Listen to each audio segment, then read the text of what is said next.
My name is Claire Dominique Walker, and on behalf of the Pan American Neuroendocrine Society, it is my great pleasure to invite you for our Outstanding Pioneers in Neuroendocrinology lecture, given in honor of Dr. Mary Dallman. Mary Dallman was indeed a pioneer in the regulation of stress and the HPA axis, and she established the concept of different domains of glucocorticoid feedback. Thus, today's lecture on glucocorticoid adaptation and pathology will be given by Dr. James Herman, professor and chair of the Department of Pharmacology, Physiology, and Neurobiology at the University of Cincinnati. Thank you, Jim, for accepting to give the lecture. And before his lecture, we will have a brief introduction on Mary's biography and seminal achievement by Dr. Seema Bhatnagar, professor at the University of Pennsylvania, and who was a postdoc with Mary a few years after my own postdoc years, right? So Mary was an extraordinary scientist and an incredibly generous human being. And so it is a real pleasure for all of us to honor her memory today. So without further ado, I'll ask you, Seema, to start your presentation. You can all see my screen? Yes, we can. Okay, great. Thank you, Dominique, for that introduction. And I'm really pleased to have this opportunity to provide you with a very brief biography of the pioneer in neuroendocrinology that we honor today, Mary Dallman. And I want to thank Dominique as well as the other individuals listed here for sharing some background pictures and information that have gone into these presentations on the biography. I also want to thank Julia Dallman, one of Mary's daughters, who I believe is joining today, for some pictures and additional information. So just to get started, Mary was born and raised and spent her early life on the eastern coast of the United States in the states of New York and New Jersey. She chose to go to Smith College, which is a small liberal arts women's college in Massachusetts, and received a bachelor's in chemistry. And that's really where she discovered her love of steroids. And after that, she started a graduate program at Columbia University in New York City in biochemistry, but it just was not the right fit for her. I think it's probably because it's sort of biochemistry and structure of molecules as opposed to the function of molecules. So she left that program, joined a job at Cornell University, also in New York City. And that's where she met and married Peter Dallman. They were married for 56 years and had 3 children together. And for anyone who was a part of Mary's lab and knew her very well, you also knew Peter. So he was a very important part of who she was. They soon moved to Harvard University in Boston. And Mary joined the lab of Jean Yates. And that is where she really started looking at negative feedback of glucocorticoid hormones. And this sort of was her aha moment. This is sort of what she realized. This is what I really want to do. It's the physiology, asking what happens, what do glucocorticoids do, not just their biochemistry and chemistry. So this is where she first started studying negative feedback. And as you know, life takes us in different directions. Peter, Mary, with their first child, their son Tom, and then she was pregnant with their second child, drove cross country, moving to Stanford University for positions there. And soon after getting to Stanford, Mary realized she really did want to get a PhD. And fortunately, Jean Yates, who was her mentor at Harvard, had moved to Stanford at that time. So she completed her PhD in his lab in 3 years. And her dissertation was on a closed-loop feedback system for adrenal hormones. And at the time, there wasn't a full understanding of this closed-loop feedback. It was really thought that glucocorticoids would be secreted by the adrenal gland, and the adrenal would just keep secreting them until it was depleted. And so she really did the work that showed that the adrenal hormones were actually working in the brain to exert negative feedback, inhibition of the HPA axis. And this is just a paper containing some of her dissertation data published in 1967 in the Proceedings of the Royal Society of Medicine.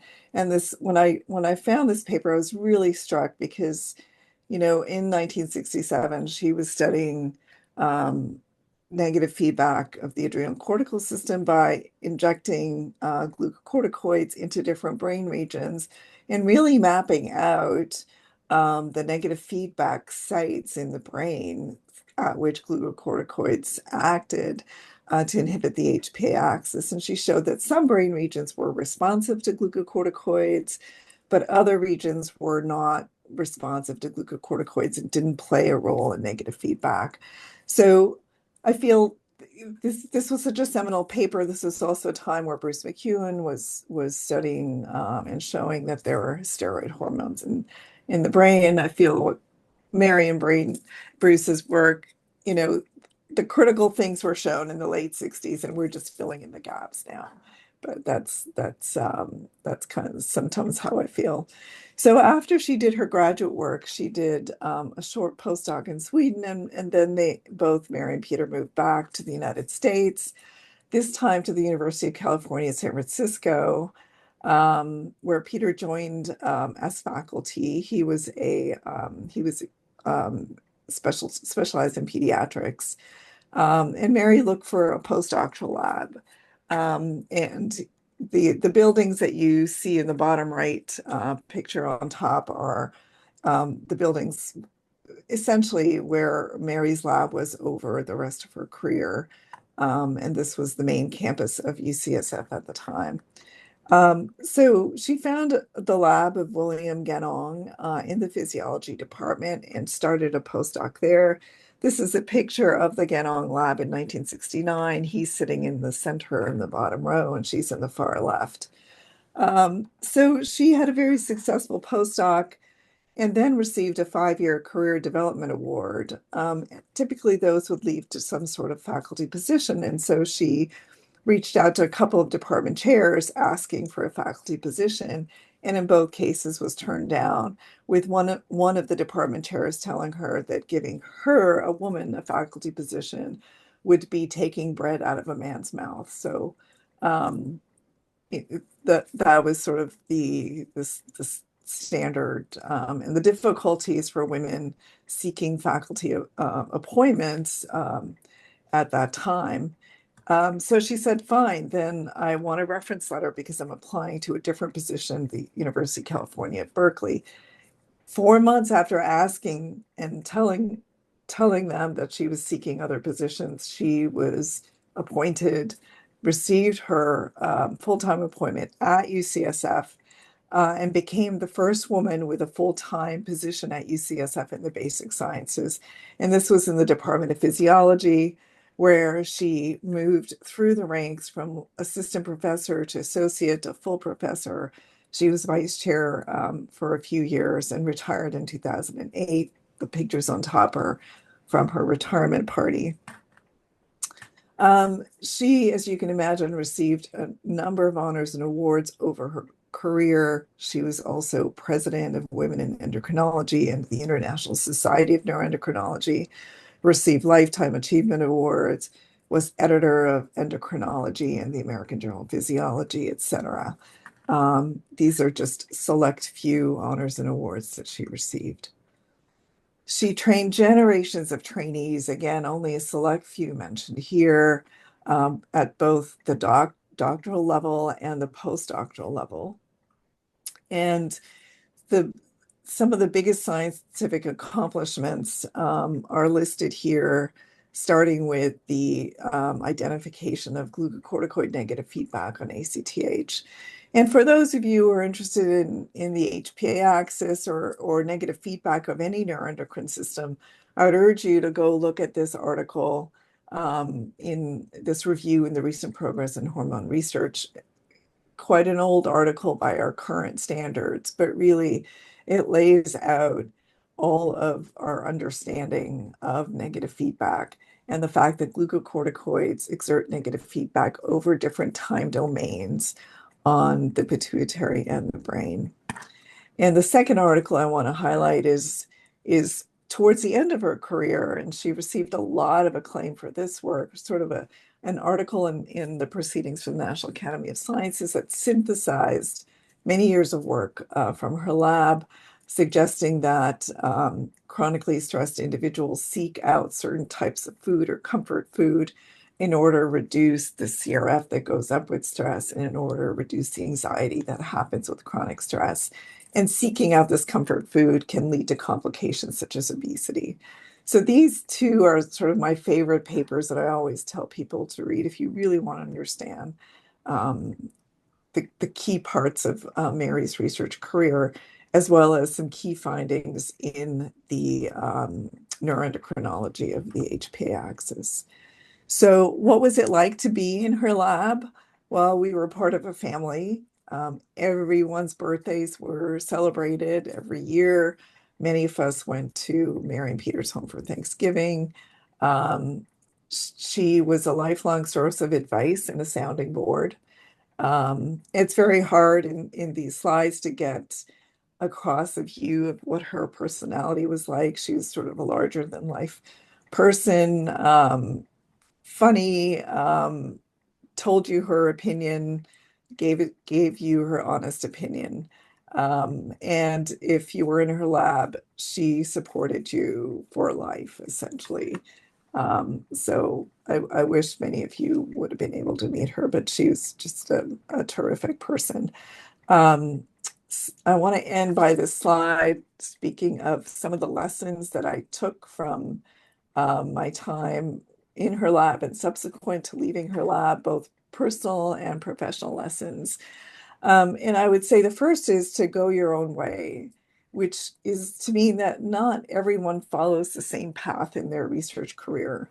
So if you spoke to her, and as I hope I made clear, her path looks pretty straightforward, but there were many points in her career where she wasn't sure what her next step would be.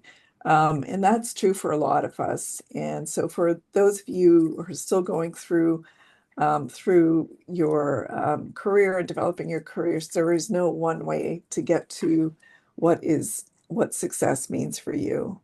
And it's important to know what your interests are and know yourself and focus on your own interests as you continue your career. When we face challenges, as Mary did and all of us do, she always said, just put your head down, do the work, get work done. There's many things you can't do anything about, so you might as well do what you can do, which is the actual collection of data. And she was, for any of us who know her, she looked at your raw data. She did not want to see the statistics and graphs right away. She wanted to see your raw data.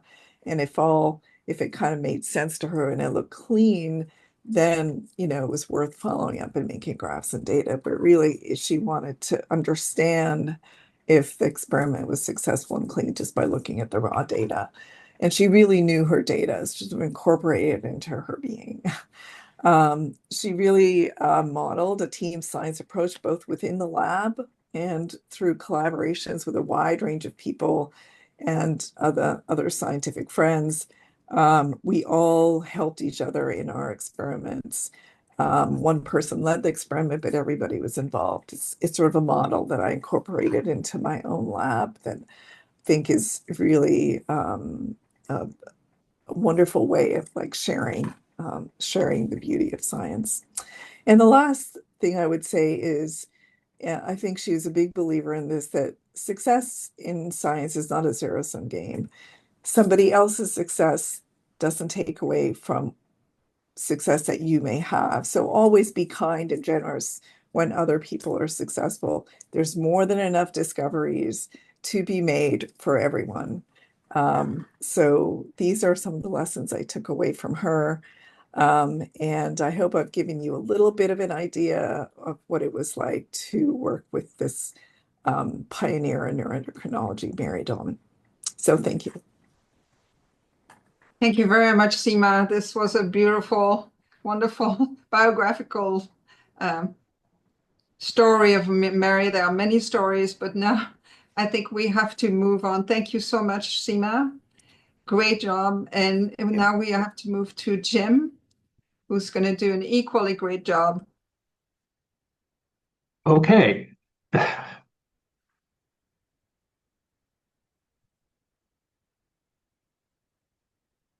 All right, that looks like that is sharing correctly. So I think we can go ahead. So I want to thank Dominique and Victor for this great honor. I wasn't a Mary Dallman mentee in the sense of working in her lab, but if you were in the field of HPA axis research, you were mentored by Mary whether you wanted it or not. And I wanted it. I mean, she was a tremendous influence, and she was also someone who told me exactly what she thought about my data. Sometimes we didn't agree, but we always had lively discussions, and I think it helped. She was instrumental in helping my career move forward. So I feel like I was one of her mentees, even though I never set foot in the lab. So this is Mary, of course, and the item on the I'll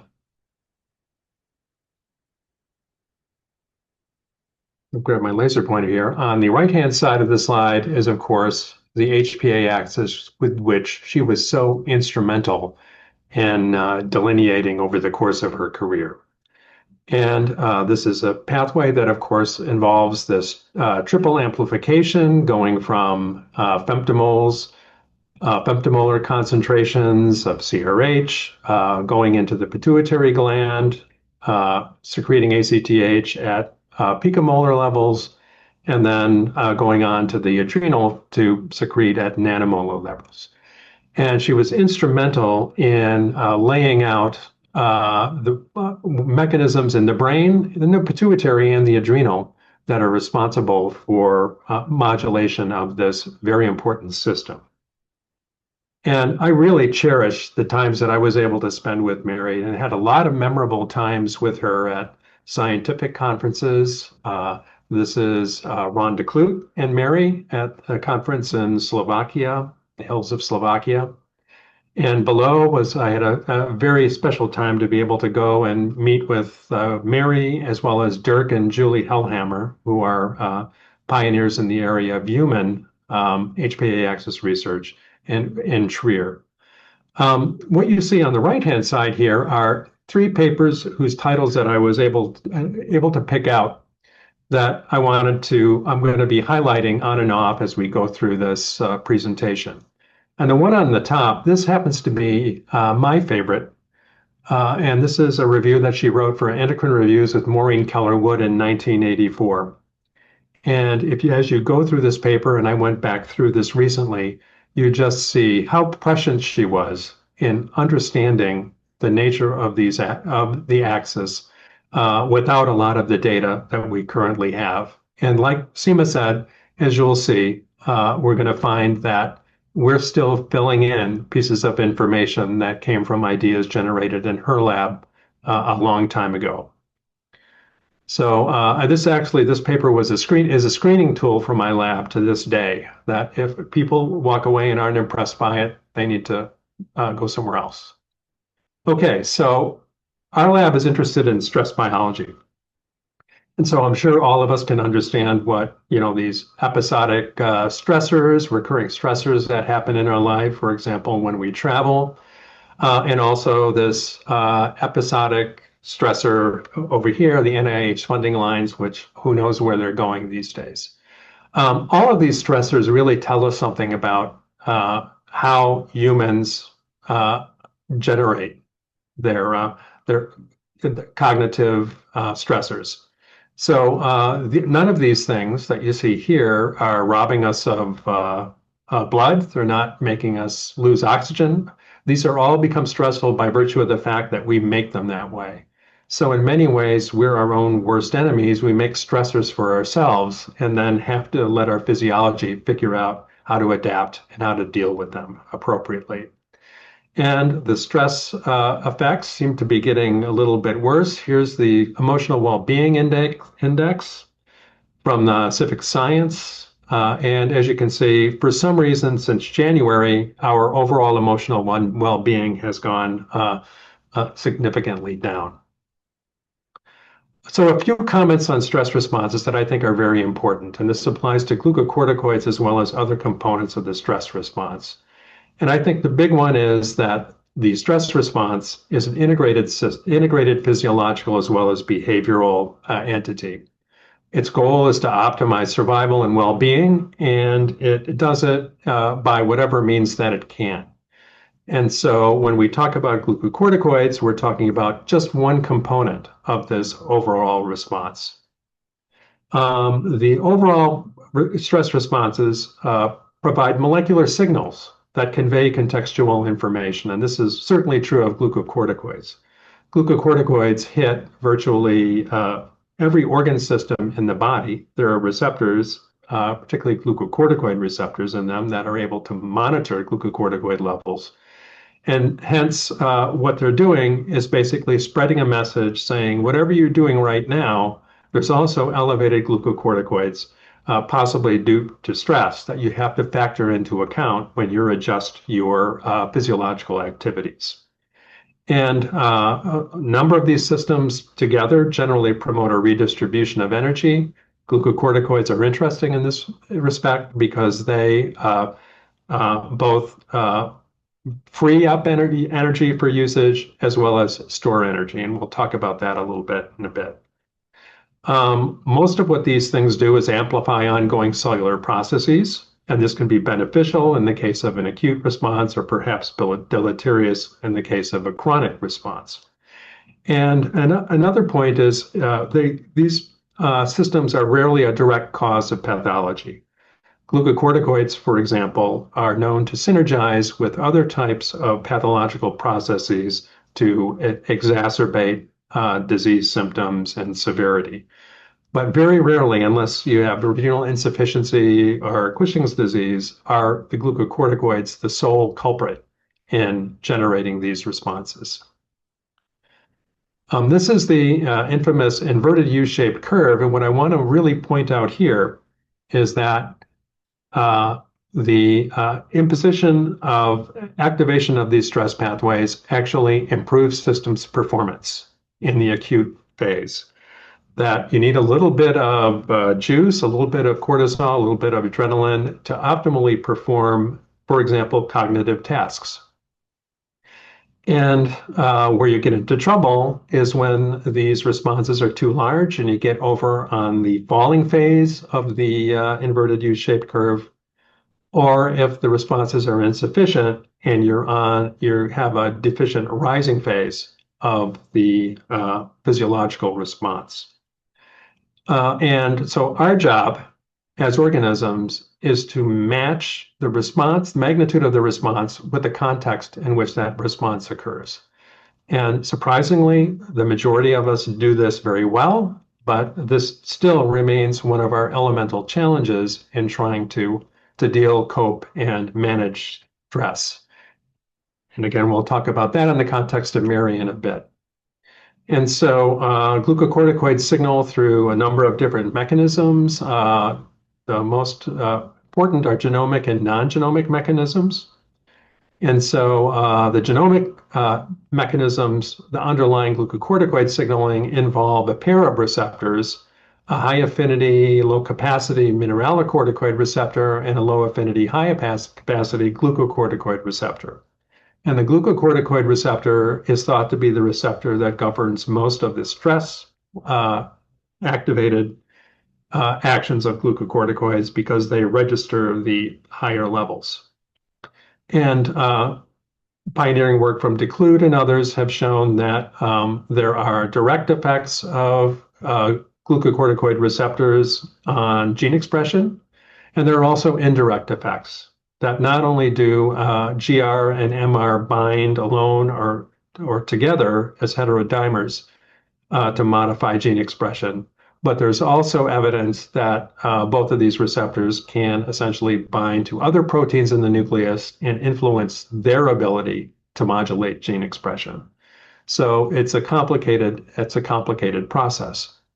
And more recently, work from Jeff Tasker's group, and we, along with some work from ours for in vivo studies, has shown that glucocorticoids have membrane actions at the level of the CRH neurons that initiate at the upper end of the HPA axis.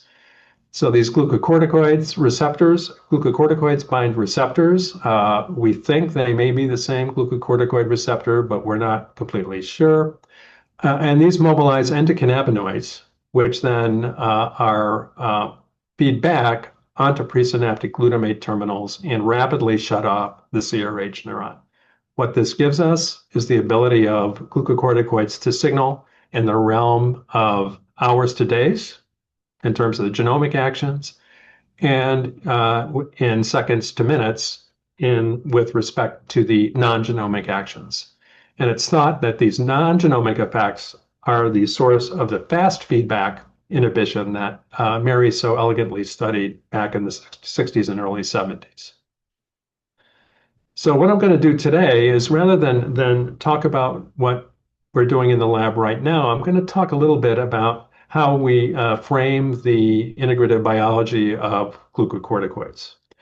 And I'll go through these 7 points in pretty rapid succession, with the goal of trying to help you give you a little bit of an understanding about how we think about glucocorticoid actions and how they're regulated and what it is that they do. So the first point I'd like to make is that glucocorticoids are not stress hormones. That's not completely true. They actually are stress hormones, but that's not all they do. And moreover, it might not be their principal function. It's well known that glucocorticoids regulate glucose availability in conjunction with or independent of insulin. They modulate vascular tone. They conduct immune surveillance, and they're very important in the sleep-wake cycles that are so evident in most mammalian species. And this is a lot of the information, particularly on the glucose availability, was summarized in an elegant review that Mary wrote regarding the role of glucocorticoids in insulin and energy management. And so glucocorticoids, perhaps primarily, are metabolic hormones, hence the name glucocorticoids. And as I mentioned, the diurnal rhythms are incredibly important for maintaining energy homeostasis across the circadian cycle. When we're asleep, this is summary data from human work. There's very low levels of glucocorticoids because we're sleeping. We don't need the energy mobilization that glucocorticoids help afford. Once we wake up, you see a gradual rise, which peaks a little while after we wake up.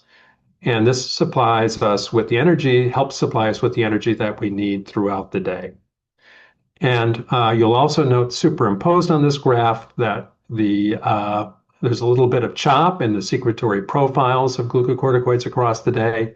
And that chop is likely associated with the pulsatile ultradian release of glucocorticoids that has been described so eloquently by Stafford Lightman.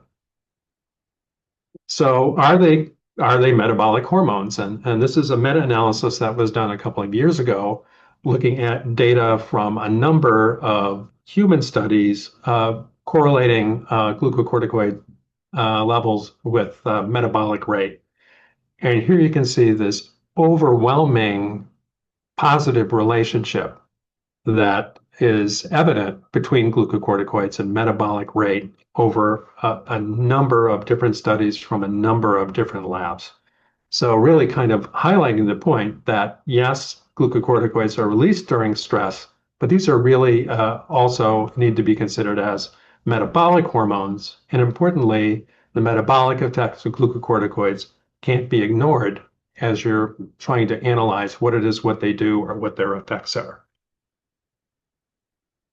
And I don't want to leave you with the impression that the glucocorticoids are the only rhythmic stress effector system in the body. And this is data showing the circadian rhythms in blood pressure and heart rate. And you can see that, like the glucocorticoid levels, you have higher levels when you're active and lower levels when you're sleeping at night. So the second point I'd like to cover is that glucocorticoid feedback really is distributed across multiple systems. It's not the exclusive province of the pituitary or the hypothalamus. And this is a point that Mary brought up in this review, indicating that there are at least two, hypothalamus and corticotroph, and quite probably multiple sites that are responsible for feedback. And it was somewhat of a heretical notion at this time to even prescribe feedback outside of the corticotroph. And this paper that was written in 84 really kind of laid out the domains of feedback that are essential for shutting off the HPA axis. So we know that there are feedback sites on the corticotrophs, glucocorticoid receptor mediated feedback, and we've already discussed the paraventricular nucleus in the hypothalamus. But when you look at other regions of brain, and these are regions we're particularly interested in, the top three as being relays of emotional information, these also have glucocorticoid, their activity is modulated by glucocorticoids, and they modulate in turn the activity of the HPA axis. In the case of the hippocampus and the prefrontal cortex, the glucocorticoids appear to act through these sites to inhibit activation of the HPA axis by stress. That's also true in the nucleus of the solitary tract. And in the amygdala, they have the opposite effect, which is to drive HPA axis and behavioral responses to stress through their interactions in the amygdala, largely due to differences in how the glucocorticoid receptor interacts with the CRH And more recently, there's been data to indicate that other areas of the brain or other areas of the body are also contributing, are also making their case known for regulation of feedback. And this is one of those regions. So this is work done by Annette de Kloot, and yes, this is Ron's niece. When she was working with me back several years ago, and Randy and Celia and I were aware of a hypothesis that Mary had put forth in her, I believe it was even the PNAS paper that Seema showed you earlier, that there was a signal coming from peripheral effectors from fat or liver that was coming into the brain and was capable of modulating the HPA axis, even in the absence of glucocorticoids. And so what we did is we did a targeted deletion of the glucocorticoid receptor, specifically in adipocytes, using an adipodynectin Cree mouse crossed with a glucocorticoid receptor Flox mouse. And what Annette showed was that, in fact, the knockout animals that have no GR in their fat, they have GR everywhere else, they show a substantially increased response to a restraint stress, and they also show resistance to the negative feedback effects of glucocorticoids in a dexamethasone suppression model. So indicating that not only is feedback mediated via different brain regions, it also may very well have impact from these peripheral effector systems that are sending their messages. It's as if the organ systems that are targeted by glucocorticoids all have a say in adjusting the magnitude and duration of stress responses in a way that serves their own purposes. So the next point is really trying to understand how the HPA axis is controlled by CNS neurons. And this is a synopsis of work that was done in Paul Suchenko's lab, Michael Meany's lab, our lab, and also more recently by Jason Radley. And what stands out is that there are a number of regions, such as the hippocampal formation and the prefrontal cortex, that appear to inhibit the HPA axis responses to stress. And these regions are generally have glutamatergic neuron as glutamate as their principal neuronal output. And what they do is they interact with intermediary sites that project into the paraventricular nucleus. And these intermediary sites are really contacted by our GABA-rich, and hence you have a transsynaptic inhibition of the glutamate output from the cortex hippocampus, driving these GABAergic neurons to inhibit HPA axis to some extent, autonomic nervous system responses to stress. And again, the amygdala stands out as being a very different entity. The principal amygdalar output are GABAergic neurons.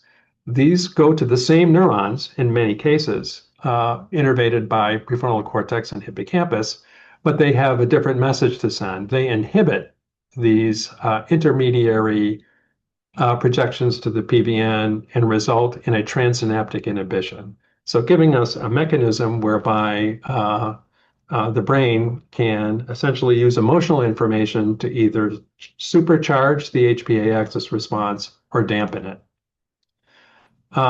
It's important that these are also stressor specific. And this is an early work from our group showing that if you damage the ventral hippocampus, you see a substantial enhancement of the HPA axis response to an open field stimulus, a novel environment stimulus, which the hippocampus cares about, but you don't see a response to ether stress, which is less hippocampally mediated.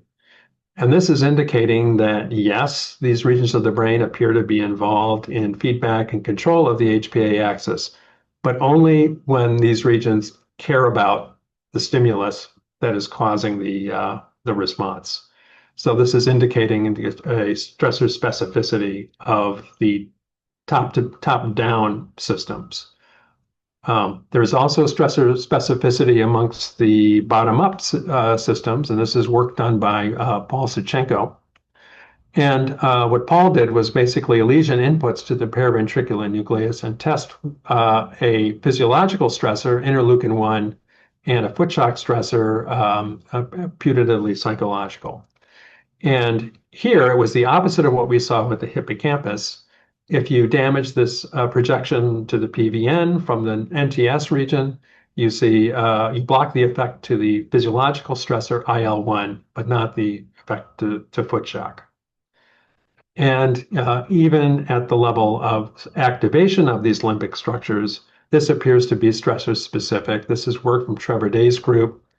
And you see that if you look at FOS activation, a number of activated cells in the medial amygdala versus the central nucleus, you see that the central nucleus appears to respond more heavily to physiological types of stressors, and the medial amygdala to psychological stressors. And another feature of the HPA axis that I think is often underestimated is the fact that glucocorticoid secretion is controlled definitively by non-neuroendocrine mechanisms. And this is work that Mary contributed to in the earlier days, along with Maureen Keller-Wood, Herschel Raff, and I believe Bill England. And what the notion here is that the corticosterone release at the adrenal is subject to by ACTH is subject to modulation. And this is an example of this process. This is work that Eval Reglai, my colleague, did with Bill England. And here they did a section of the splanchnic nerve and measured corticosterone and ACTH across the diurnal rhythm in the AM and PM. And when the splanchnic nerve was sectioned, which removes the neural innervation to the adrenal cortex, you see a significant diminution of the HPA axis response, of the corticosterone response, and without an accompanying change in ACTH. And this is shown more definitively here, where giving different doses of ACTH causes reduced responsiveness in animals that have the splanchnic nerve lesion. So this is very important because more and more you see in the literature rising disconnections between what is normally understood to be ACTH and corticosterone, and this may very well indicate that a substantial part of how the HPA axis responds is mediated in tandem rather than independently of the autonomic nervous system. And here's a big one. And this is our opinion that single point determinations of glucocorticoids are really, it's not a good practice. And part of this problem can be seen in these graphs. And so this is rat work. And what we know, and this is a classic response. This is animals exposed to a chronic, unpredictable stress regimen. And what you see is you have a marked enhancement or facilitation of the magnitude of the response to a new stressor. And this is classic, and this was really one of Mary's prime findings. And if you look at 30 minutes, which is when most of us do our single point determinations in mice or rats, you would say nothing. If you move to the aging literature, you see a different scenario. The peak values appear to be, once again,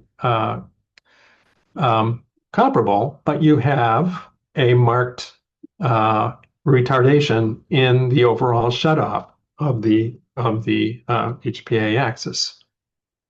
And if you were to look at the termination of the response, for example, during a chronic social stress, you would find that non-responsive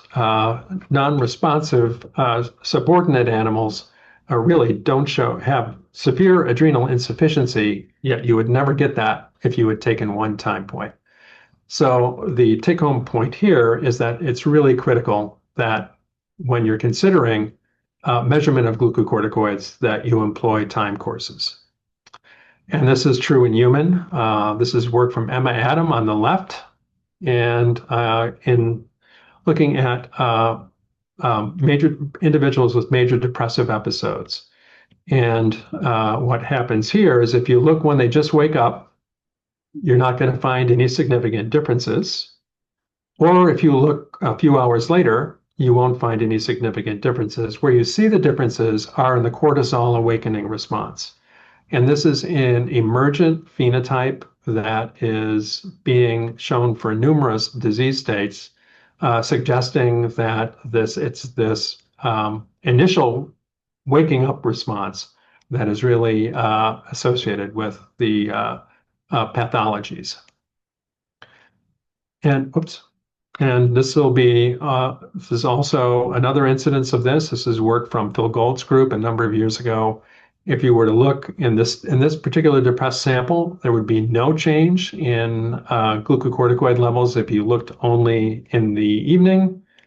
But if you looked in the morning, but if you looked in the evening, you would see these marked enhancement of release in the depressed individuals. And it's going along with one of the hypotheses that depression blunts the HPA axis circadian rhythm. All right, so on to our next point, and this is something that we discovered relatively about 10 or 15 years ago, is that if you look at the glucocorticoid receptor dynamics in males and females, you get a very different story. And I don't think it's too surprising. I think we know that the sexes differ in terms of biological priorities.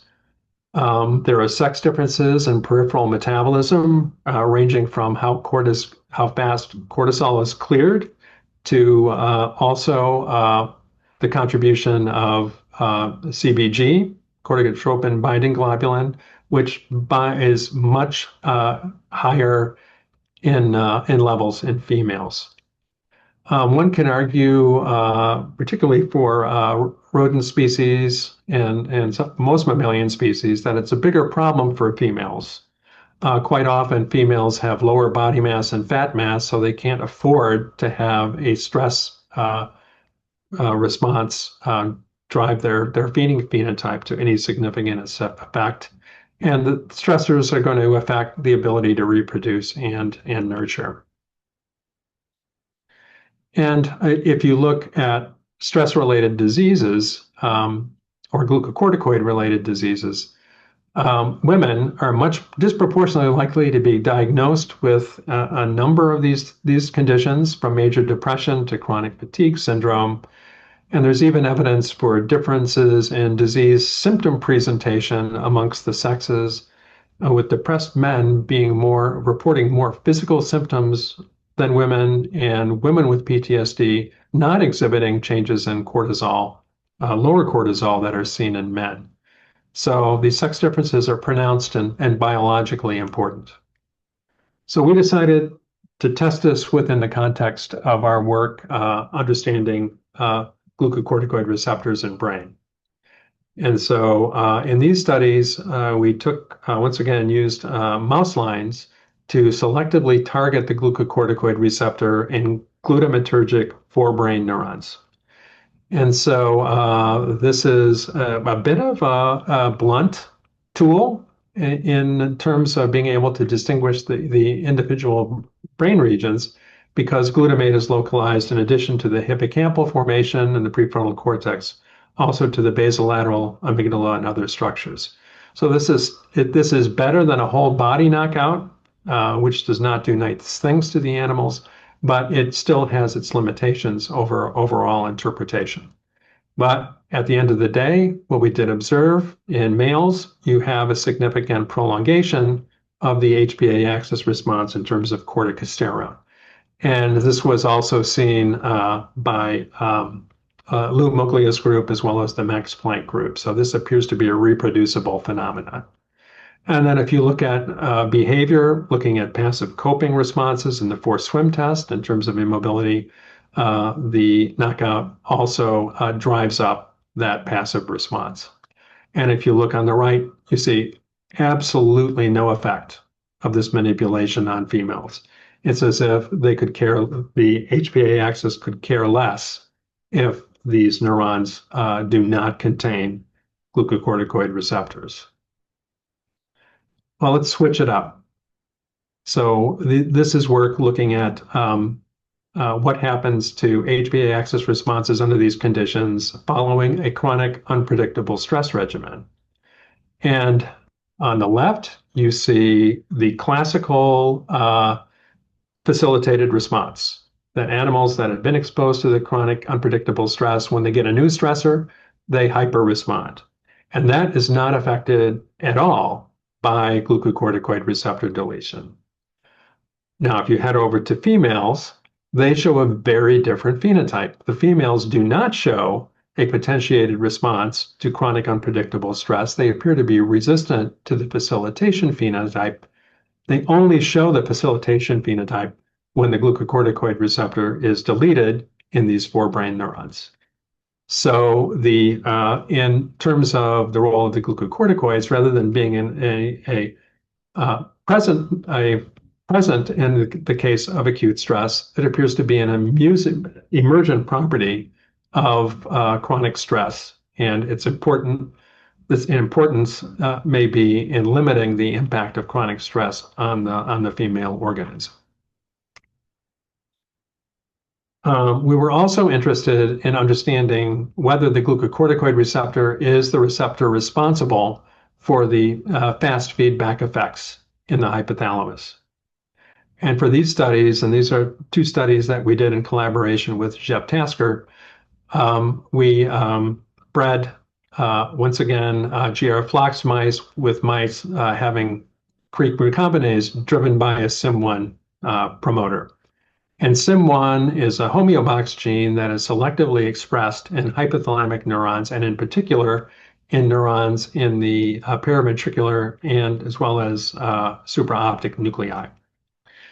And Jeff did the electrophysiology on these neurons and showed that under normal conditions, you see with glucocorticoid replete, that the court has a feedback effect on MPSC frequency. It reduces glutamate release, and that's not observed in animals that have the deletion of the glucocorticoid receptor, specifically in hypothalamic neurons.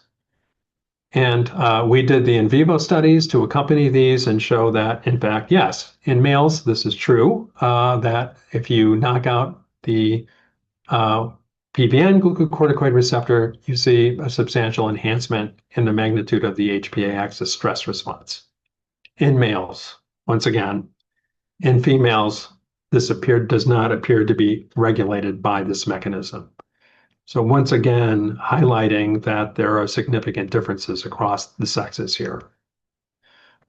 We have since gone to try to get better detailing on the mechanisms underlying GR actions in males and females. And we went so far as to generate a floxed GR rat. And we did this really so that we could get detailed information on HPA axis responsivity, including ACTH, that is impossible to get in mice, at least has been, because of their the smaller size and lower blood volume. And so basically what we do here is we take these rats with the flox GR and we use a viral expression of CRE to regionally downregulate the glucocorticoid receptor. And we did this here in CAM kinase 2 alpha neurons in the prefrontal cortex, which should be glutamatergic. And basically, the notion is the CRE goes in and results in deletion of the GR in the neurons that are expressing the CRE. And what we observed in these animals is now we have an effect in females, but not males. So the female prelimbic cortex appears to care more about glucocorticoids than possibly in females than males. And here you see a slight increase in the duration of the HPA axis response in terms of corticosterone release. And importantly, you also see effects on behavior. In the females, local deletion of the glucocorticoid receptor enhances acquisition, prolongs extinction, and enhances extinction recall of a conditioned fear task. And this is indicating that the glucocorticoid receptor is important in regulating these emotional responses to in the context of fear conditioning. And there's no effect to speak of in looking at their brothers. And in the last section, I would really like to talk a little bit about how glucocorticoids may be involved in adaptive as well as pathological pathologies associated with chronic stress. And this basically is just telling it's like a hypothesis that Jason Radley and I came up with, is that there's a substantial progression as stress accumulates through a very large range of adaptive responses, and that the organism is doing a number of different adaptive responses, including modulating its stress reactivity. And it's only when stress becomes extremely severe or extremely prolonged when you get these failures of adaptation. So here is the very famous response that I had mentioned several times already, is the facilitation of the HPA axis. And this is work from one of Seema's papers back in 1998, but there's numerous incidences of this throughout Mary's career. And that was a very reproducible response that if animals are exposed to chronic cold, they show elevated HPA axis responses to stress, including ACTH and corticosterone.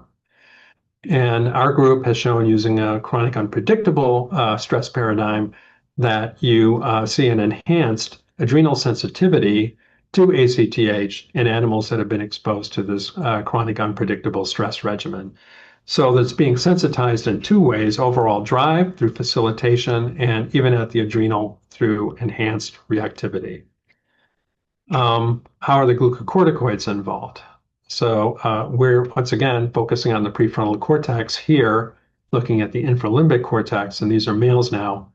If you use a viral vector expression to downregulate the glucocorticoid receptors, specifically in the infralimbic cortex, you see a slight increase in the corticosterone response to a stressor, and that's significantly exaggerated in animals that have had chronic unpredictable stress exposure.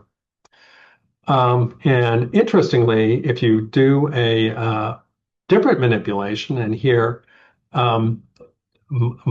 use a vector approach to deplete glutamate packaging into vesicles in the infralimbic cortex, thereby reducing their glutamate output, see the same type of scenario.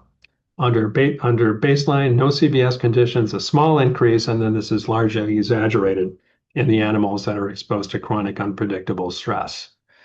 And what we have gone on to show is that the nature of these effects are likely to be related to the loss of a glucocorticoid, loss of glucocorticoid receptors in these GABAergic neurons that project in and limit the output of the infralimbic cortex.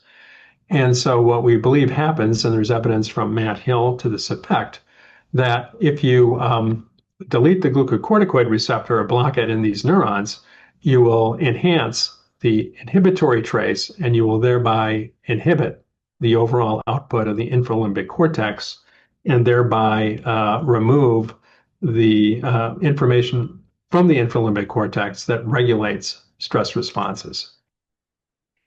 So this is how we think about this. So this is the old inverted U-shaped curve thing again, and here we have the prefrontal output mapped on the left-hand side.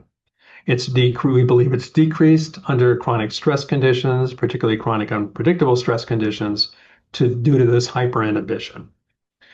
And if you look at what happens behaviorally as well as endocrinologically, you see that animals that have been chronically stressed show reduced behavioral flexibility. They show reduced exploratory behavior. They have enhanced fear memory. They have these extinction deficits that I showed, like the ones I showed a little bit earlier. And they also have enhanced stress reactivity, this whole notion of response facilitation. Now, if you're thinking about how this relates to a now hostile world, all these responses make sense. You rely on what works. You don't explore, you don't take risks. It's probably good to remember bad things very well so they don't happen to you again. And you need to be ready to fight or fly, have those glucocorticoid responses ready to go. And so it makes sense in the term of an organism that is under stress, and we think that these responses are likely to represent significant adaptations rather than pathology per se. And where they become pathological is if these responses are occurring in the absence of chronic stress. And this may very well be true of individuals, for example, that have had early life adversity exposure or have stress-related disease states, that they actually have a hypofunction of this system in the absence of the stress stimulus. And this is what essentially is driving it. You have out-of-context stress responses. And then this is the trait in the out-of-context may very well reflect pathology. And then, of course, you have overload, as we had mentioned earlier, that stress can overload the adaptive capabilities, drive down the activation of these systems through excess glucocorticoids, perhaps, and drive pathology. So with that, I'd like to just sum up and summarize what we've learned. I think what I presented here, and much of it fueled initially by work from Mary's lab, is that glucocorticoids are a generalized contextual signal, that they're sending information to numerous body systems, and these body systems are registering that as they're adjusting their activity. Negative feedback is a distributed process, that all of these areas that are getting this contextual signal are now sending information back saying, okay, we got it. Now you need to temper it a little bit because we don't want any more. And glucocorticoid effects are dependent on secretory dynamics, that to understand the glucocorticoid responses, you need to see the full response, because the impact of the glucocorticoids are very likely to be a cumulative and integrative response, that how much you have and how long you have glucocorticoid exposure are going to dictate what they do to your specific system. And so it's very important to realize that everything happens within the context of these secretory dynamics, which can vary across the circadian cycle. And then finally, we think that glucocorticoids participate in adaptation across a broad realm of stress exposures, that they participate in adaptation to chronic stress as well as acute stress. However, they may well be compromised when the stress gets to an extent that it can't be effectively managed. So with that, I'll stop, and I will thank my lab and individuals whose work has been shown in this presentation, and my funding, and of course, Mary Dallman. I can't, underestimate or under-embellish the impact that she has had on my career, on my thinking, on my science, on how I do my science, how I manage my lab. So thank you, Mary, for everything that you've done for me and for all of your other mentees and colleagues. So with that, I'll stop. Thank you very much, Jim, for this beautiful talk. Wonderful highlight of specific points of glucocorticoid regulation. It's amazing the road that has been going from Mary's early 60s and to now. So I think we can all appreciate how much work has been done by Mary and how much she has inspired people like you. So thank you again so much for your You're most welcome. talk. So I will ask the audience to actually send their question in the Q&A box. I already have a few that I would like to mention. And the first one is Mike Lehman saying, thank you, Jim, great talk. To what extent do species difference exist in the major points you reviewed? Does work with rodent models hold any reservation for translation to human clinical application? And an additional comment by Herschel Raff saying, particularly since rats and mice don't express adrenal 7 hydroxylase and don't make cortisol and DHEA. So maybe I think that's a great question. Thank you for asking that. I hope you're not expecting an answer. So there are, there are similarities across the species. The actual steroid biology, as Herschel pointed out, is going to be very different because you don't have the same steroids. Cortisol is not corticosterone. And Mary actually had shown that some aspects of feedback are present in rodents aren't present in humans. So yes, that is an issue. One of the things, and going back and reviewing some of Mary's earlier papers and some of her reviews, is that there are points that are remarkably similar. So the feedback mechanisms in that you can do in the lab in humans seems to agree fairly well with the feedback mechanisms that are observed in rats and mice, with some notable exceptions. And the circadian rhythm, of course, is also shared. There are different times of day, obviously, the rodents being nocturnal, but those are also durable properties that appear to be uh, um, transcending the phylogenetic tree. Thank you, Jim. I have another comment from Herschel saying, great talk. And Tally Baram, Jim, lovely talk. Is cortisol court only a glucocorticoid? Does MR have no role? So is cortisol and court is whereas the MR is able to see cortisol and aldosterone, the GR really does not see aldosterone to any significant degree. So the MR is certainly involved in a lot of this. So it generally thought that the MR in particular is involved in regulation of basal HPA axis function. That the MR is normally saturated at kind of stress levels of glucocorticoids. So its ability to signal in that capacity is somewhat,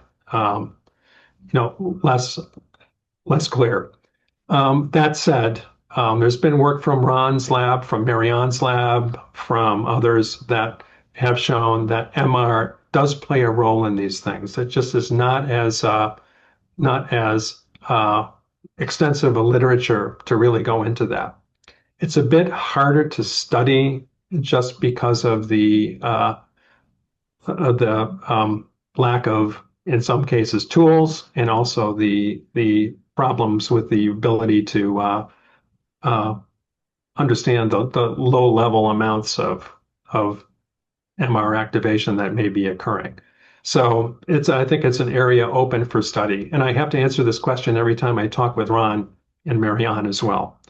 One thing that's important to note is that the glucocorticoid response that in the hippocampus, there is evidence from Marianne that the fast effects of steroids on hippocampal function are mediated via the MR, and it may be via a variant of the receptor that has a higher affinity to glucocorticoids.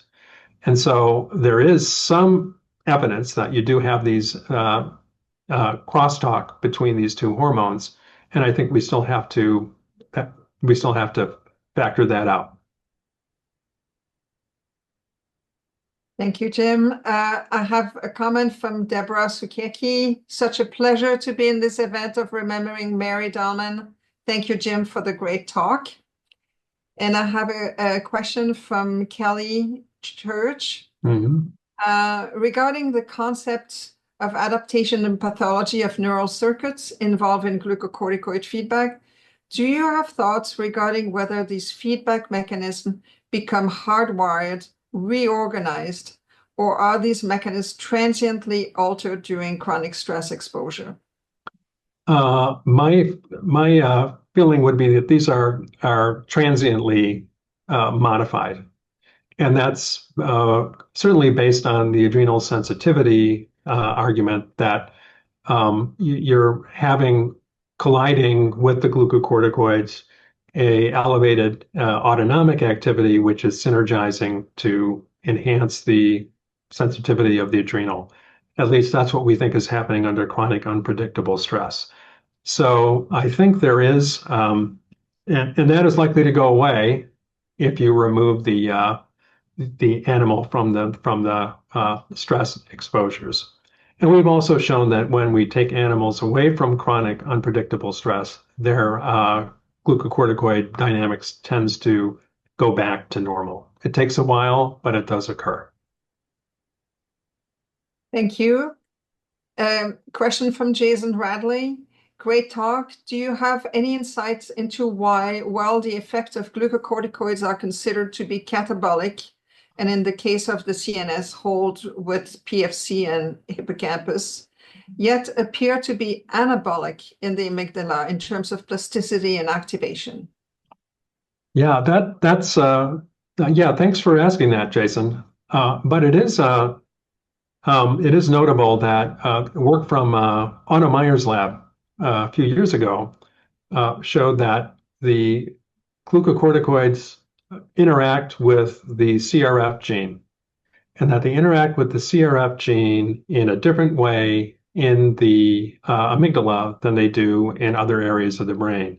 So, in other words, they interact with what I believe is a variant of the SRC protein, and they modulate how and that in turn provides an epigenetic kind of not an epigenetic modification of the way the GR or the CRF gene is expressed. So essentially, you have a hyperfunction of CRF happening in the amygdala, which is not which is very different from the inhibitory effects that you generally see in hippocampus, PVN, et cetera. So I think that's part of the reason why you see this very big difference in the valence of the impact of glucocorticoids. Thank you. So I think there are no more questions at this point. I have one question. Yeah. It's regarding the context. Mm-hmm. Do animals who are subjected to chronic stress, do you think they perceive context very differently, and therefore their physiological responses is mismatched? Yeah, I do. I think that is part of the province of these brain regions, right? I think prefrontal cortex is a prime example. This is a region that basically registers how important something is. And so if you're walking around and your prefrontal cortex is not functioning appropriately, you're going to have a different perception of the importance of different of worldly events. And I think that's entirely possible that's a substantial difference that occurs with chronic stress that is essentially causing the train to drive down other tracks in terms of connectivity in the brain and interacting with subcortical structures. So I think a lot of these regulatory mechanisms are going to be susceptible to how stress impacts on these pathways that are important in controlling the reactivity. Thank you. I have one last question. Mm-hmm. Ellen Wall, thank you for your talk. With regard to the sex difference work, were these carried out in a specific stage of the estrous cycle? And do you have any data from overactomized mice? Do you think it's an effect of the hormone themselves? The answer to that is no, we don't. I mean, we have not really looked across the cycle. These were randomly cycling females. Well, I take that back. We have looked at the cycle across these animals, and there's no differences from controls. So they cycle the GR knockout animals cycle normally, and you would expect that generally because you're not really hitting regions that should modify that. I think that the magnitude of these effects is that it almost has to be an organizational effect. I think the brain is set up very differently in the male and females, and it's that setup that is kind of modifying how they are interacting with glucocorticoids. But Ellen, that's an opinion, and that's I don't have a ton of data that would support that, but that's how I would interpret the data that we have. So if you allow me a late breaking question by Jeff. Oh, no. No. Jeff, sorry. No. Nice talk, Jim. Can you speak to the contributions of lost negative feedback versus hypersensitivity of the HPA that leads to hypersecretion of cortisol after chronic stress? So okay, I'm just looking at this question again. So I think that